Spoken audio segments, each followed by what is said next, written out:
ईद उल अज़हा करीब आते ही मस्तूंग के मवेशी मंडी में खरीदारों का रश बढ़ गया है। शहरी मुख्तलिफ इलाकों से मंडी का रुख कर रहे हैं ताकि अपनी इस्तेताअत और पसंद के मुताबिक कुर्बानी के जानवर खरीद सकें।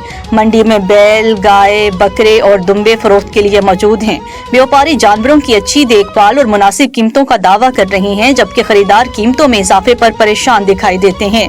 बच्चों और खवातीन की बड़ी तादाद मंडी का हुस्न बढ़ा रही है, मगर साथ ही शहरी सहूलियात की कमी और कीमतों में इजाफे की शिकायत भी कर रहे हैं। ज़िला इंतजामिया की जानिब से सफाई, सिक्योरिटी और दीगर इंतजामात का दावा किया गया है, ताहम कुछ मकामात पर सहूलियात का फुकदान वाज़ेह नजर आ रहा है।